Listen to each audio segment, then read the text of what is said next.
جلال و جمال آج کی نظم ضرب کلیم سے۔ جلال اور جمال جیسے کہ جلال کے لغوی معنی ہیں رعب، دبدبا، یہ بھی اللہ کی ایک صفت ہے۔ جمال، خوبصورتی، حسن،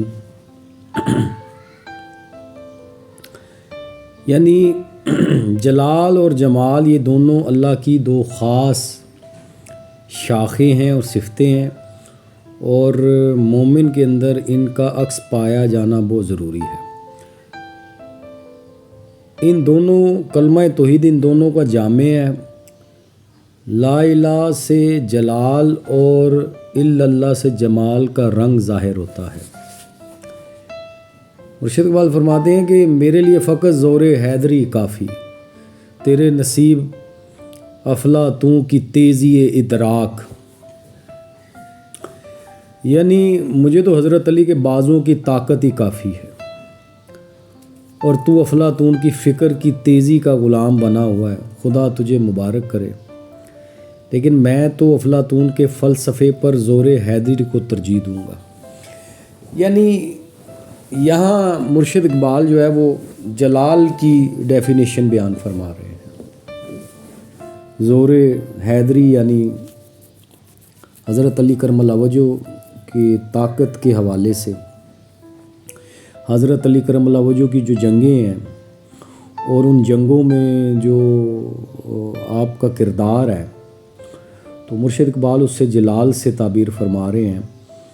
اور وہ جو جلال ہے کیونکہ وہ اللہ کی ایک صفت ہے، اور وہ توحید اپنانے سے انسان میں اس صفت کا جو ہے وہ عکس ظاہر ہوتا ہے۔ وہ جیسے کہ حضرت علی کرم اللہ وجہہ کی جو جنگیں ہیں اور ان جنگوں کے جو نتائج ہیں، اگر ان کو غور کیا جائے، دیکھا جائے، تو واضح طور پہ آپ کو ایک جلال کی کیفیت نظر آئے گی۔ تو اسی ضمن میں وہ کہہ رہے ہیں کہ میں تو بازو کی حضرت علی کی جو طاقت ہے، جو میرے لیے تو وہی کافی ہے، اور چونکہ یہ بھی اللہ کی ایک صفت ہے دبدبا، تو جو اللہ کو ماننے والا ہے، جو توحید پرست ہے، تو اس کے اندر یہ صفت پیدا ہوتی ہے رعب کی صورت میں کفار کے لیے۔ اس ضمن میں وہ مرشد اقبال فرماتے ہیں کہ جمال خوبصورتی اپنی جگہ، لیکن میں تو جلال کو ترجیح دوں گا۔ آگے فرماتے ہیں کہ میری نظر میں یہی ہے جمال زیبائی، کہ سربا سجدہ ہیں قوت کے سامنے افلاک۔ میں اس خوبصورتی کو اس حسن کی زینت سمجھتا ہوں جس میں وہ قوت بھی ہو، جس کے سامنے آسمان بھی سجدے میں گر پڑے۔ یعنی سینہ افلاک، آسمان کا سینہ پنہا چھپا ہوا، نوا کہتے ہیں آواز کو، وجود یعنی جسم، فلک کی جمع افلاک، آسمان۔ یعنی مرشد اقبال فرماتے ہیں ابھی تک ایسا نغمہ جس سے دل کی تسلی ہو، اس کی آواز کہیں آسمان کے سینے میں چھپی ہوئی ہو۔ یہ آواز وہ آواز ہے کہ جب کسی کے سینے سے نکلے تو ستاروں کے جسم بھی پگھل جائیں۔ موسیقی کی ایسی نوا یعنی آواز جائز ہے، لیکن جس سے اس کے الٹ ہو یعنی دل افسردہ ہو جائے وہ جائز نہیں ہے۔ نہ ہو جلال تو حسن و جمال بے تاثیر، میرا نفس ہے اگر نغمہ ہو نہ آتشناک۔ یعنی اے ہنر مند یعنی انسان، مجھے تیرے کمالات بخوبی معلوم ہے۔ ہم جانتے ہیں کہ تو پرانی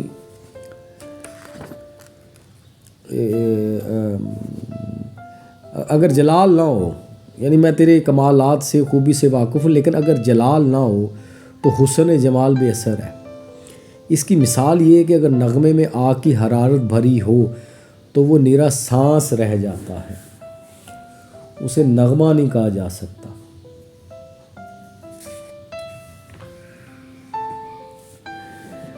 یعنی تیرا نفس یعنی صرف سانس، نغمہ، راگ، آتشناک آگ کسی حرارت رکھنے والا۔